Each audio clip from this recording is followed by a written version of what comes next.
Hello. So we've come to St Justin, Roseland. St Just is the village. In Roseland is kind of like the parish. In Cornwall. Cornwall, yes. Yeah. So we found that Patricia's relatives back to 1651 and thereafter, maybe 1580 something and thereafter anyway, they're buried right here. Yeah. So, and there's another village called Gerrans we're going to go and have a look at later. There's some there too. So we, Moira actually did, not me. I tracked my ancestors through Ancestry.com. And that's how we know that my ancestry goes back way back to here. Yeah. On my dad's side. Yes. That's very exciting. Yes. 1583. Yeah. So there were Druze treading these streets. Path closed. Church. All right. Oops. Let's see what we've got in here. Oh, still early 1900s. In the graveyard in Mevagissey, the church is up on a mound because for the past couple of thousand years they've just been burying and then putting more earth on top.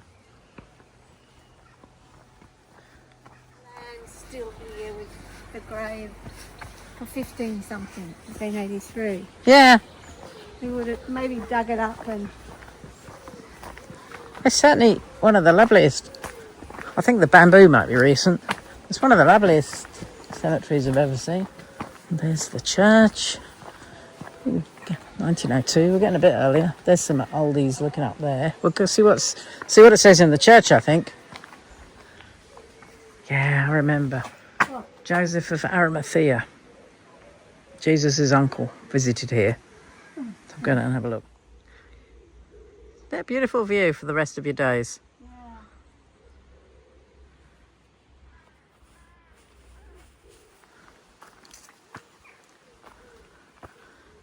Haven't found a Drew yet. I'll tell you what, found a couple of Vincents. But I thought Grandad's family was in Leicestershire. Probably coincidence. Church then, found it in Phil 550.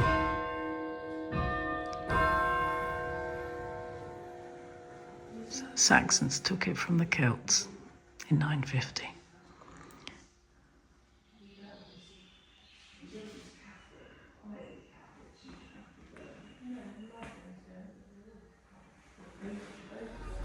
We're now entering the Standard Inn, which I think is quite old, going by the ceilings. He asked if we wanted to sit in the garden. What did you think about sitting in the garden? Yeah, right.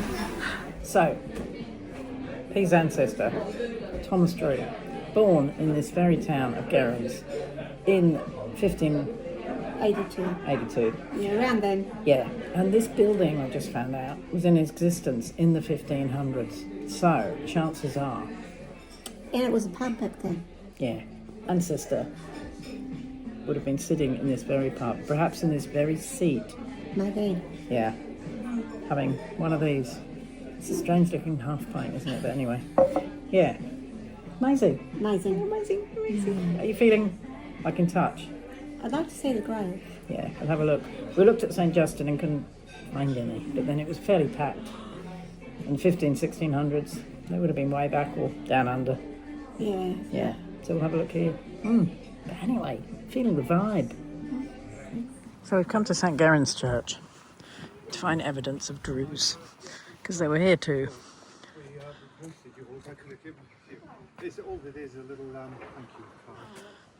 And Thomas Drew walked from this town up the road to... well, towards the end of the month, around about the 30th, I think. Or a bit before, if you can. Yeah, he walked across to St Just to marry and have his children over in St Just. These might again not be old enough because that was 1582 he was born here. Such a peace about it. They've got an aroma. I was going to say smell, but in a good way.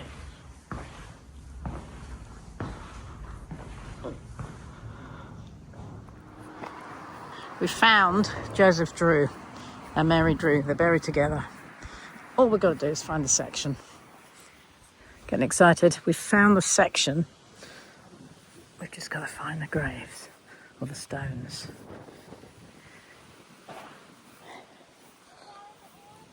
Ah! We found a Drew. Look, Patricia. Joseph and Mary. The little wee donkey. Look. Joseph Drew died August 16, 1884. Yeah, so he's a later one than the one that walked to St. Just. Age 72. Also of Mary, wife of the above. 1892. So how'd you feel?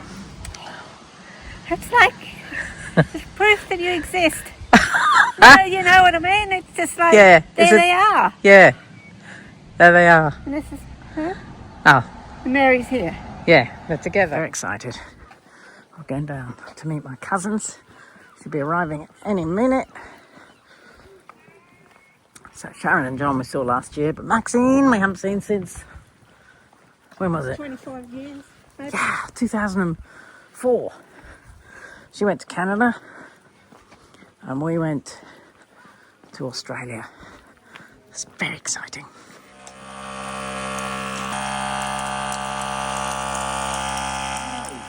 Fishermen in action. Meanwhile, here come the apprentice fishermen.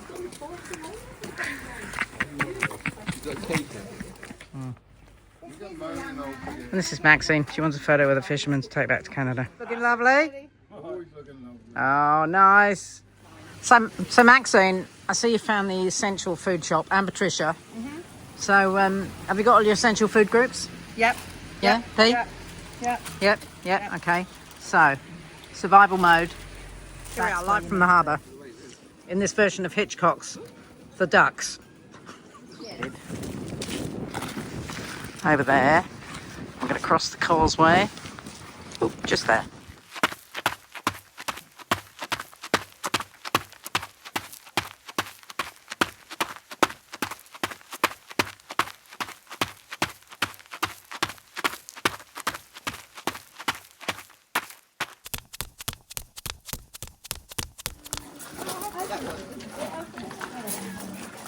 So we've got some navigation aids.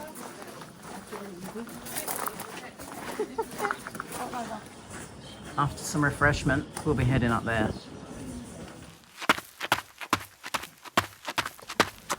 So this is based on an early 16th century map of Mounts Bay, and the mural was painted for the filming of Twelfth Night in 1995.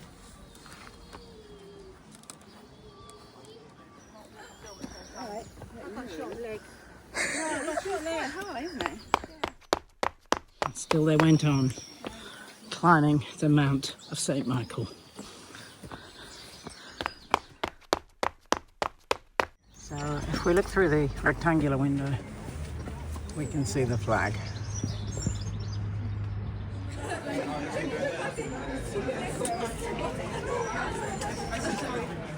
We're nearly there.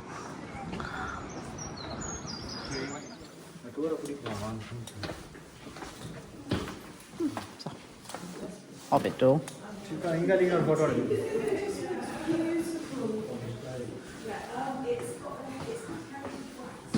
This table was built in 1670 and carried up to the castle.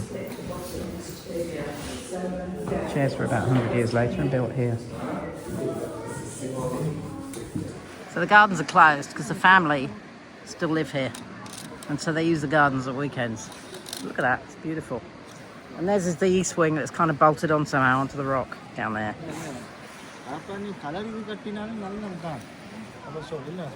Smile. Lovely. And now she's going to abseil down there. Yeah. Right. So that's the causeway we came across. So you can see actually the rocks are covered now, some of them. Those rocks were bare when we came across. Okay, we're approaching stop hour. They're going to have to go. Take your shoes and Oh, socks there's off. people there getting their feet wet. Are they coming back or not? No, they're not. Otherwise, we got to stay till what, 11 o'clock tonight? Yeah. Look, there's a boat goes back. And it's only $3, £3.20. Yeah, there are people down there with wet feet. That's rather beautiful. And once again, this old stone, previously Benedictine church. There's a tremendous feeling of peace. Beautiful organ up there. Benedictines built this in 1100 and something, including this underground passage. And 140 years later, there was an earthquake. So it was a major earthquake. So the Benedictine monks rebuilt the church in the 1300s. And in the 1700s, doing some restoration, they found this underground passage from the 1100s. And in there was a 7-foot skeleton and a leather jug. And they think that leads to the story of giants on the hills of Cornwall. And this was built out of corks. That's a lot of champagne. I might start doing that. Here's a little model of Yorkie's knob out of champagne corks. People are getting wet in the causeway, but they're still doing it. How's it looking? People still walking? Yeah, they're still walking across it. Bit of a queue for the boat now. But more boats coming. This is like Dunkirk, look at that. Looks like the gate's closed and there's a gate guard on it. These people are going to have a long wait. Oh, I think they've walked across and not bought an entry ticket. So they're stuck. So, similar to Jeremy Clarkson's farm shop, we're queuing for the boat. There. So, sending onto the boat.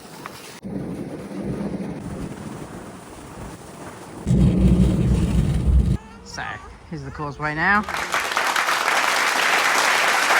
Just in your average pub in Cornwall. Thank you very much. Absolutely no restrictions on who can get served. See you later. Bye, Derek. According to this sign, Prince Charles, later Charles II, is reputed to have spent the night on the 2nd of March, 1646, escaping to the Scilly Isles after the Royalist defeat at Naseby. And there we are, we came across from there, and here it is, properly cut off. Even the landing we went to. Wow. Yes. So, we've arrived in Loswithiel, where Stephen's ancestor came from, and they moved up to London in the 17 whatevers. And we're just... So this is St Bartholomew's Church, and this is where I think I got a few ancestors buried. Looks like they've cleared a lot. They're around the outside. So this is Bridge Street, where William Harris Stevens and his wife Anne lived, and their newborn son Ernest Stevens. Our Reillys. You excited finding that, Sharon? Yeah. Very exciting. We don't know which house though, and it may have been renovated. So, if great-great-great-great-granddad William lived just up there, we reckon he probably had a soothing ale or two in this establishment. So that's the River Foy, going through the ancient bridge of Loswithiel. First documented in 1280, that bridge. It was nearly blown up by the Parliamentary Army in 1644. So Loswithiel comes from Lost Whale, at the tail of the forest. So we think that's our Ernest. We've got Ernest, born in 1882, on the ancestry tree, and we're thinking that that's him. Well, didn't know that. Lovely spot for a war memorial. Overlooking the bridge from 1280. Normans, we're heading up towards the Rest Formal Castle, which the Norman lords built. But we're actually looking for, it's an old graveyard. So we're hoping to find some old Stephen's gravestones in there. So apparently the family had a bakery, but we can't find any sign of it. But I vaguely remember my dad pointing out the Stephen's bakery. So we'll head up here, see what we can find. Right, here we are at the old graveyard. We'll see what we can find. Doesn't look like it's been terribly well looked after. These I don't think we're going to get to see many of these.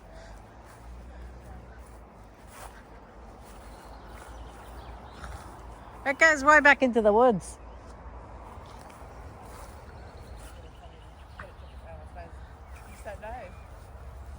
So Water Candle of Loswithiel founded this house in 1658 with a lease of 3,000 years. So I guess it still has it.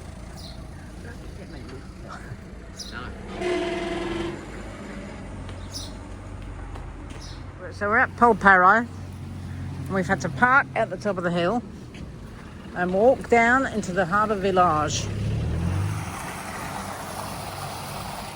So it's about 750 yards.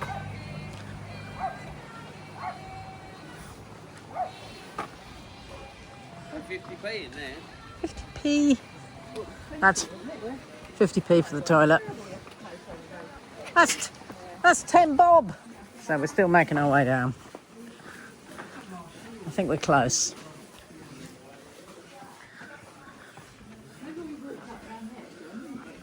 So far, we've paid £7 or $15 for parking, and 50p or a bit over $1 to have a pee. This is called Wee Cottage. It's so weird. I presume that means it's a small cottage, not anything else. Does he have to pay 50p to go in there? We can't go far down that one. Look at that. Down here. Be famous, classical, whimsical, beautiful. Polperro Harbour. I shouldn't just walk off like that. No, we've lost Bad people. John and Patricia. John! And there we are. We were just wondering if they had any problems with damp down there. Yep. Past the Three Pilchards.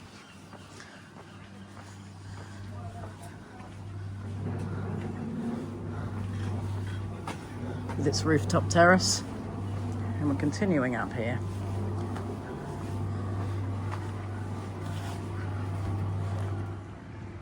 It's lovely.